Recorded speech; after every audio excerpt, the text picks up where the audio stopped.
Kamikazes del mar. Táctica militar. Segunda Guerra Mundial.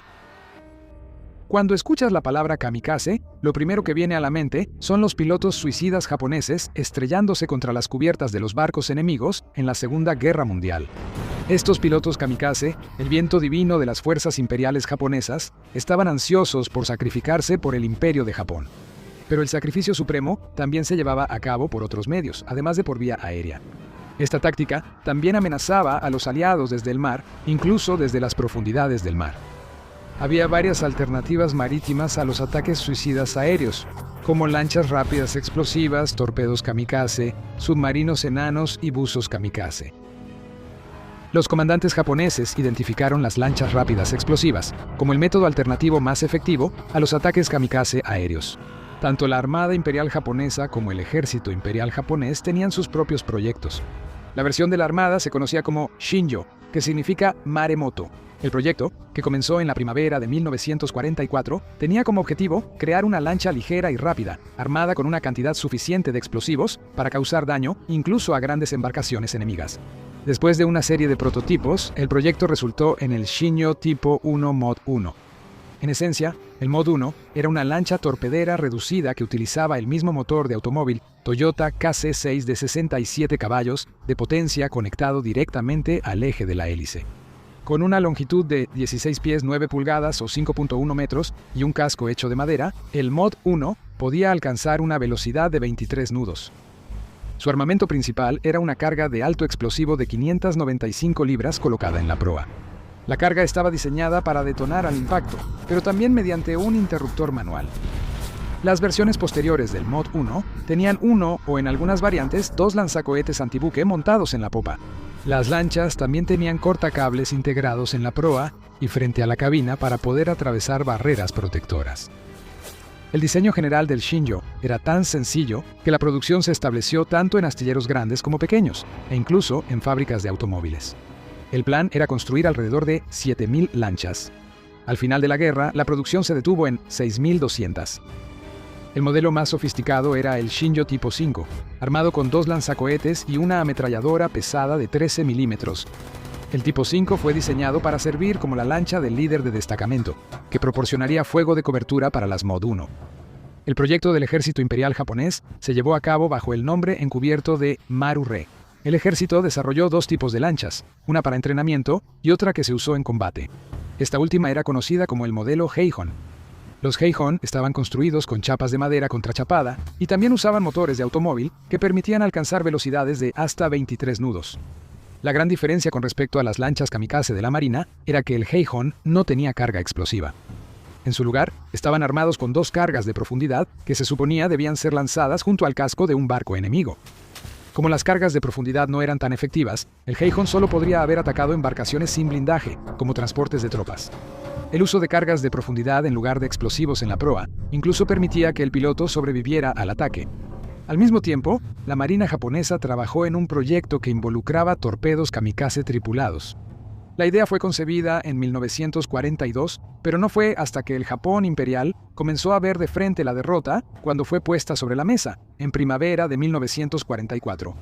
El proyecto se llevó a cabo bajo el nombre en clave Kaiten Ijo, que significa la gran empresa. El primer Kaiten, Tipo 1, ya estaba terminado en junio de 1944. Era una modificación del torpedo Longlands, Tipo 93, modelo 3. La sección delantera fue extendida para acomodar al piloto y una enorme ojiva de 3.420 libras suficiente para hundir casi cualquier barco estadounidense.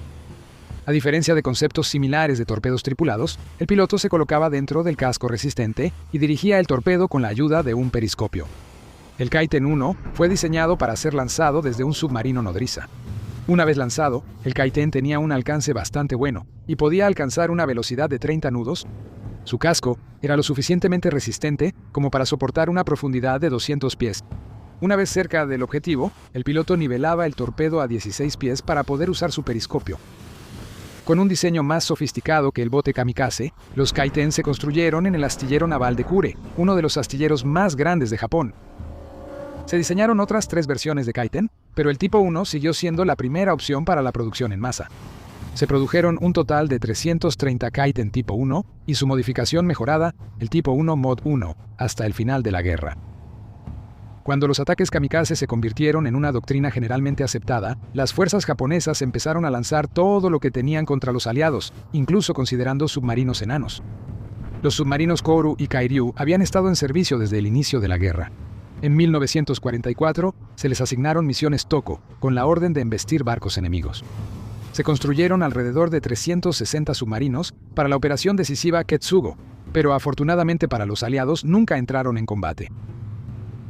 La operación Ketsugo, para defender Japón de la inminente invasión aliada, implicaba el uso de todo el arsenal japonés a su disposición. La estrategia enfatizaba específicamente el uso de ataques kamikaze. Para la defensa contra las tropas de desembarco, los japoneses prepararon un tipo especial de unidad suicida, hombres rana kamikaze. Fukuryu, o dragones agazapados, eran buzos equipados con trajes de buceo especiales y aparatos de respiración. Estaban armados con minas tipo 5, con una carga explosiva de 22 libras sujetas a un palo largo. El plan era desplegar a los hombres rana Fukuryu a lo largo de la costa donde se esperaba el desembarco aliado.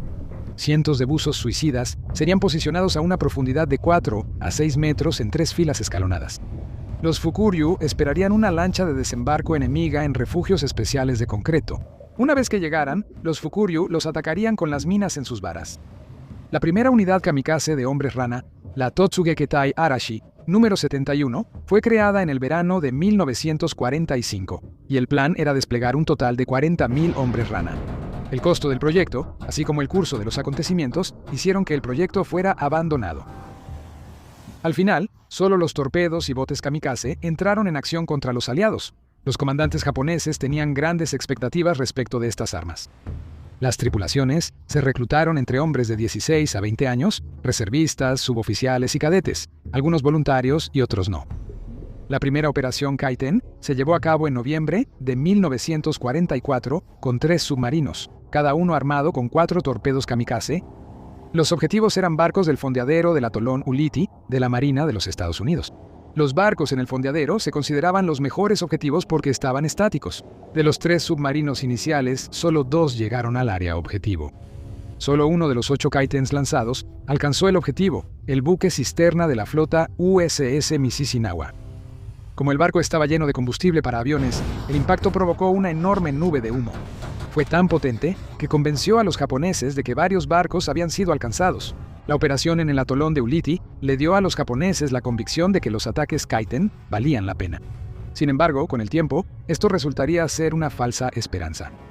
Debido a las operaciones antisubmarinas altamente efectivas de la Marina de los Estados Unidos, aumentó el número de submarinos japoneses perdidos en combate y al mismo tiempo disminuyó el número de Kaitens que lograban impactar con éxito sus objetivos. Sin embargo, los japoneses continuaron con los ataques kamikaze en el mar, pero cambiaron a objetivos en mar abierto. Estos objetivos estaban menos protegidos, pero aún así lograron repeler la mayoría de los ataques de los Kaiten.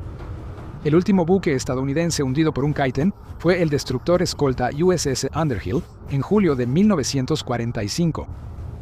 A diferencia de los Kaiten, las lanchas kamikaze Shinjo y Heihon estaban planeadas para ser usadas en operaciones defensivas contra las fuerzas de desembarco aliadas. Su tasa de éxito fue ligeramente mayor que la de los Kaiten, pero aún así estuvo lejos de tener un impacto significativo.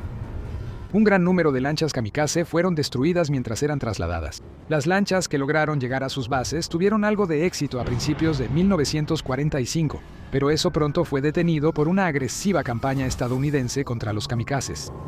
Las lanchas kamikaze fueron cazadas por lanchas patrulleras torpederas de la Marina de los Estados Unidos, y también fueron destruidas mientras aún estaban en sus bases por ataques aéreos y fuego naval. En Iwo Jima y Okinawa, las lanchas kamikaze no representaron absolutamente ninguna amenaza para las lanchas de desembarco estadounidenses. Para el verano de 1945, los ataques kamikaze marítimos habían demostrado ser un fracaso rotundo. El humo llena el cielo. La cabina tiembla como si se fuera a desarmar. El fuego trazador pasa junto a las alas, líneas rojas, blancas y naranjas subiendo hacia él. Aoki Kenji agarra la palanca de control con ambas manos mientras obliga a su Zero a entrar en un picado pronunciado. Debajo de él, creciendo más cada segundo, está la cubierta plana e inconfundible de un portaaviones estadounidense. Tiene una sola misión: golpear el barco. Tiene una sola oportunidad, y solo le quedan segundos de vida. Su hombro arde. Algo lo golpeó antes, tal vez metralla, tal vez una bala, pero lo ignora. la nariz baja, el motor ruge, la estructura del avión tiembla violentamente, como si intentara liberarse por sí misma. Pero antes de este momento, antes del humo, el fuego antiaéreo y el picado desesperado, había rituales. Había comidas finales, había cartas a casa, y había un hombre muy joven tratando de entender el significado de una vida que ya sabía que terminaría hoy. Horas antes, Aoki Kenji se ató una banda blanca hachimaki arraigada en la tradición samurái. Se colocó un cinturón de 1000 puntadas alrededor de la cintura, cosido a mano por sus seres queridos, destinado a brindarle protección en una misión de la que nadie regresaba. Algunos pilotos incluso llevaban katanas, no para el combate, sino como un puente simbólico hacia el pasado guerrero de Japón. Antes del amanecer, Aoki y otros pilotos se sentaron juntos para una última copa de sake y una última comida de arroz sencillo. Luego subió a su cabina. Una cabina desde la que había sido entrenado para despegar, pero no para aterrizar. Así es, el entrenamiento kamikaze rara vez incluía aterrizaje. ¿Qué sentido tenía? El combustible, el tiempo y el equipo eran demasiado escasos. Aprendías a elevarte en el aire, volar en línea recta y lanzarte en picada, y eso era suficiente. Ahora, en plena picada, el avión de Aoki es más un arma que una aeronave. Una bomba de 250 kilos está atada debajo del fuselaje. Ya no es un piloto de combate. Ahora es el sistema de guía de un explosivo volador. A su alrededor, las explosiones estallan como flores negras en el cielo. Los artilleros estadounidenses disparan todas las armas que tienen. Cañones de 20 milímetros, 40 milímetros e incluso enormes cañones de 5 pulgadas diseñados para el combate naval. Sus proyectiles están equipados con espoletas de proximidad, pequeños detectores que explotan al acercarse a un avión. No necesitan un impacto directo, solo proximidad. Y hoy no faltan las explosiones. Los aviones a su alrededor caen del cielo. Hombres con los que acababa de compartir arroz y sake, girando en espiral hacia el océano mucho antes de llegar a sus objetivos. Sin embargo, él continúa con el descenso.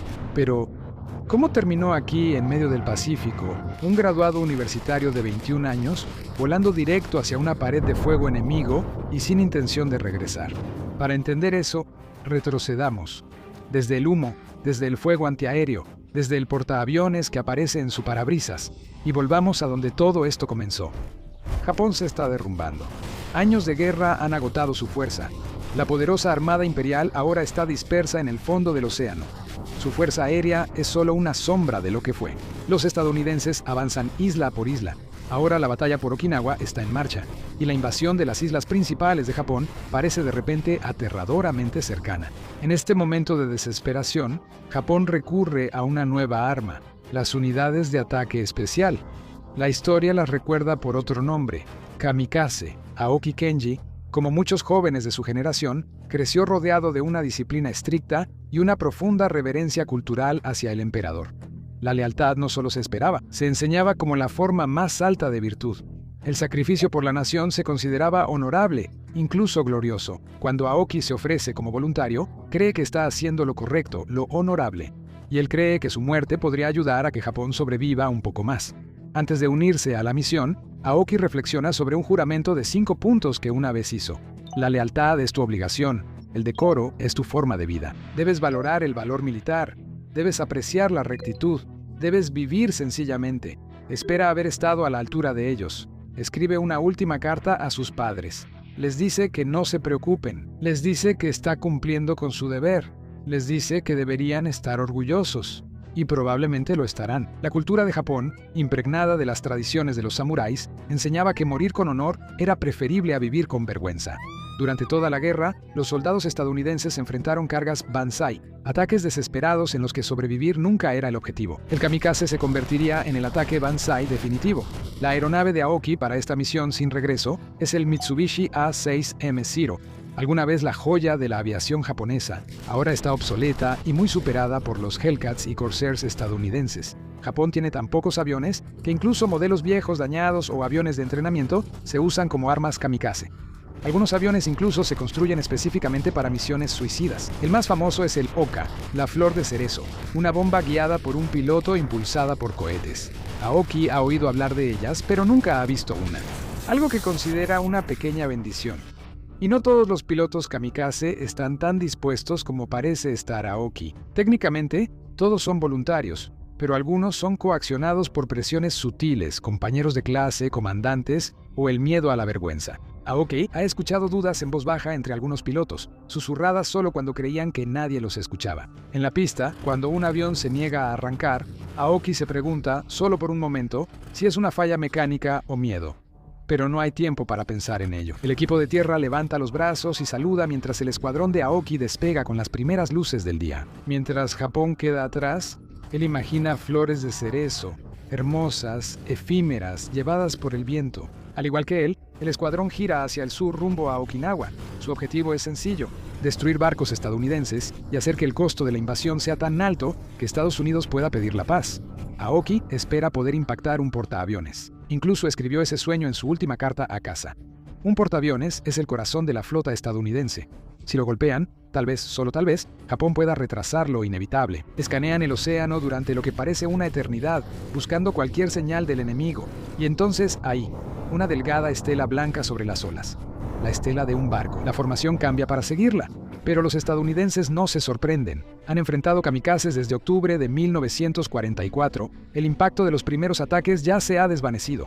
Ahora tienen un sistema: 3 anillos defensivos, el anillo exterior, la patrulla aérea de combate, cazas que circulan en lo alto, el anillo medio, destructores y barcos de piquete, rápidos y equipados con radar, el anillo interior, los cruceros, acorazados y portaaviones, el núcleo de la flota. El barco que Aoki ve primero es uno de estos destructores de piquete. Dispara de inmediato. Estallan explosiones antiaéreas a su alrededor mientras el escuadrón avanza. Él ignora el barco. Su objetivo está más allá. Debe llegar al portaaviones. El destructor transmite por radio la posición del escuadrón. Los cañones en todo el campo de batalla se activan. Estallan proyectiles en todas direcciones. El avión de Aoki es alcanzado de nuevo. Su hombro palpita, pero obliga al Zero a seguir adelante. Rompe el primer anillo, luego el segundo, y a lo lejos, finalmente lo ve. La cubierta gris y plana de un portaaviones estadounidense. Este es su momento. El cielo se convierte en una tormenta de metal. Las balas trazadoras suben ardiendo. Los proyectiles estallan a su alrededor. El humo llena el aire. Por un instante, la cubierta del portaaviones llena toda su visión. Empuja la palanca hacia adelante. El Zero se precipita. Un último pensamiento cruza fugazmente por su mente. Su familia, su hogar, el emperador. Y luego, todo se vuelve negro. Aoki Kenji se convierte en uno de los casi 4.000 pilotos kamikaze que mueren en los últimos meses de la guerra. Sus ataques matan a miles de soldados estadounidenses, incluyendo a muchos en Okinawa, la batalla más mortífera que la Marina de los Estados Unidos haya librado jamás. Su sacrificio prolonga la guerra, pero no puede cambiar su resultado. Japón no caerá ante una invasión.